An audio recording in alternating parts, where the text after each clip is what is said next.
Picture two homes, same neighborhood, similar rent, similar size. The first home belongs to someone earning $110,000 per year. Inside, you'll find the newest television model, a living room filled with designer furniture, kitchen drawers full of gadgets used once or twice, closets packed with clothes purchased during weekend sales. The garage holds a treadmill, a kayak, and boxes from hobbies that lasted 3 weeks. This person checks their bank account nervously. They're one unexpected expense away from a problem. Now walk into the second home. This one belongs to someone earning $55,000 per year. The furniture is simple but comfortable. The kitchen has only tools used regularly. The closet holds fewer clothes, but each item gets worn. The spare room is actually empty space. This person checks their bank account calmly. They have a year of expenses saved and invest every month. Same city, half the income, but far more financial security. This isn't a story about how much people earn. It's a story about something most people never measure: the hidden cost of owning things. Most people think the price of something is what they paid at the store, but that's only the beginning. Every possession comes with a second price tag, one that rarely appears on the receipt.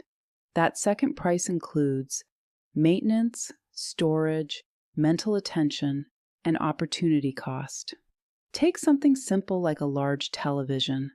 The purchase price might be $1,500, but it also requires space. Space inside a home has value. Every square foot you fill with possessions is space you're paying rent or mortgage for. Now add maintenance, electricity, upgrades, and eventual replacement. Suddenly, that one purchase carries costs for years. Minimalists understand something most people miss. The purchase price is only the entry fee. Ownership is where the real cost begins. Rule 1: calculate value per use. Before buying anything, estimate how often you'll actually use it. Then divide the cost by that number. This reveals the true value of the purchase. A $300 jacket worn twice costs $150 per wear. A $400 jacket worn hundreds of times costs only a few dollars per use. The expensive option may actually be the smarter purchase, but this calculation also destroys most impulse buying instantly. That $250 kitchen gadget used twice a year suddenly looks absurd. Meanwhile, everyday tools often turn out to be extremely cheap. The math removes emotion from spending decisions. Rule 2: the replacement question. Walk through your home and ask a simple question. If this item disappeared today, would you spend money to replace it? Be honest. Would you buy that unused bread maker again?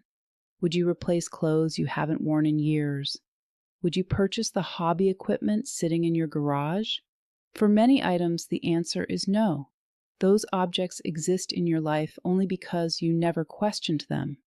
Minimalists remove items that fail this test, not because they hate possessions, but because they value clarity and space more. Rule 3: avoid boredom upgrades. One of the biggest drains on wealth isn't necessity, it's boredom. Perfectly good phones get replaced. Working televisions get upgraded. Reliable cars get traded for newer models. None of these purchases solve real problems. They simply replace something that already worked. Over decades, boredom upgrades quietly cost people hundreds of thousands of dollars. Minimalists follow a simple rule: if something works, it stays. Replacement only happens when the item truly fails. Rule 4: make spending harder. Human behavior follows the path of least resistance. If spending is easy, you'll spend. If saving is automatic, you'll save. Minimalists redesign their environment. They remove saved credit cards from online stores. They delete shopping apps. They create waiting periods before buying anything unnecessary. Meanwhile, savings and investments happen automatically. The goal is simple: make good financial decisions the default choice.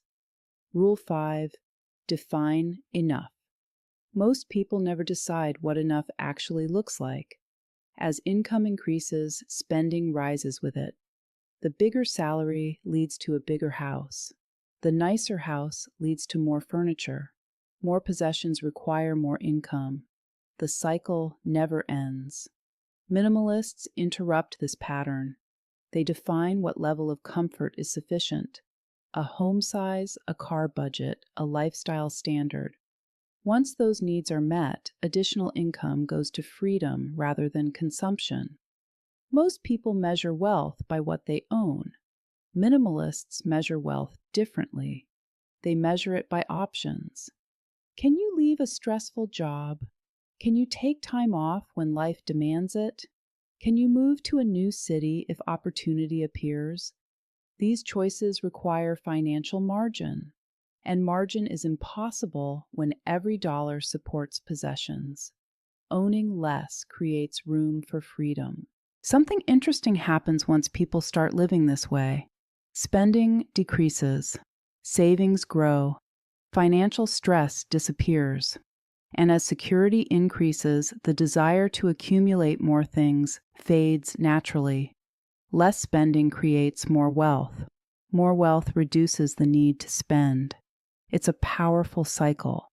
Remember the two homes from the beginning? The difference between them wasn't income, it was intention. One person filled their life with objects. The other filled their life with margin.